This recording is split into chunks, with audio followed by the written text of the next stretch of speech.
நாளுக்கு நாள் அதிகரித்துக் கொண்டே வருகிறது இந்த கள்ளக்குறிச்சி விஷச்சாராய சம்பவம் அருந்தி உயிரிழப்பவர்களின் எண்ணிக்கை. அதன்படி தற்பொழுது கிடைத்திருக்கக்கூடிய தகவல் பலி எண்ணிக்கை 59ஆக உயர்ந்திருக்கிறது.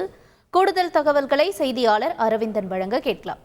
அரவிந்தன், வணக்கம். தற்பொழுது உயிரிழந்திருக்கக்கூடிய நபர் யார்? அவருடைய விவரங்கள் என்னவாக இருக்கின்றன?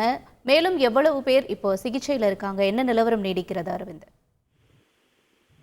கள்ளக்குறிச்சியில் மெத்தனால் கலந்த கள்ளச்சாராயத்தை குடித்து கருணாபுரம், மாதவச்சேரி, சேஷசமுத்திரம் உள்ளிட்ட செருவாங்கூர் பல்வேறு கிராமங்களை சேர்ந்தவர் சிகிச்சை பெற்று வருகின்றனர். ஏற்கனவே 58 பேர் உள்ள நிலையில செருவாங்கூர் கிராமத்தைச் சேர்ந்த மணிகண்டன் கூலி தொழிலான 34 வயது அவருக்கு இருக்கிறது. அவர் சிகிச்சை பெற்று வந்தாரு, அதிதீவிர சிகிச்சை பிரிவுல. இந்த நிலையில நள்ளிரவுல அவர் சிகிச்சை பலனின்றி உயிரிழந்திருக்காரு. இதனால கள்ளச்சாராயம் குடித்தவர்களின் எண்ணிக்கை 59ஆக உயர்ந்துள்ளது. மற்றும் உள்நோயாளிகளின் விவரம் பார்த்தோம்னா கள்ளக்குறிச்சி அரசு மருத்துவக் கல்லூரியில 110 பேர் சிகிச்சை பெற்று வராங்க. அதுல ஒரு 10 பேர் மட்டும் அதிதீவிர சிகிச்சை பிரிவுல சிகிச்சை பெற்று வராங்க. அதே மாதிரி பாண்டிச்சேரி ஜிப்மர் மருத்துவமனையில பார்த்தோம்னா 12 பேர் சிகிச்சை பெற்று வராங்க. அதுல ஒரு 5 பேர் பார்த்தோம்னா 2 பெண்கள் உட்பட சிகிச்சை முடிந்து வீடு திரும்பி இருக்காங்க நல்லபடியாவே. அதே மாதிரி பாத்தீங்கன்னா சேலம் அரசு மருத்துவக் கல்லூரியில ஒரு 18 பேர் உயிரிழந்திருக்காங்க. சிகிச்சை பெற்றவங்க பாத்தீங்கன்னா ஒரு 30 பேர் இருக்காங்க. அதே மாதிரி விழுப்புரம் அரசு மருத்துவக் கல்லூரியில பார்த்தோம்னா ஒரு 4 பேர் சிகிச்சை பெற்று வராங்க.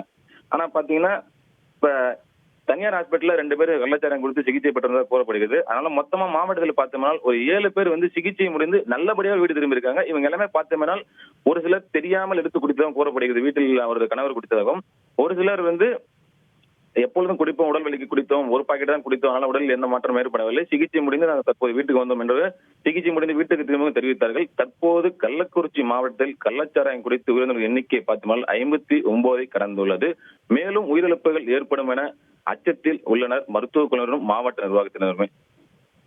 ரைட், உங்களுடைய விரிவான தகவல்களுக்கு நன்றி அரவிந்தன். செய்திகளை உடனுக்குடன் தெரிந்து கொள்ள உடனே சப்ஸ்கிரைப் பண்ணுங்க.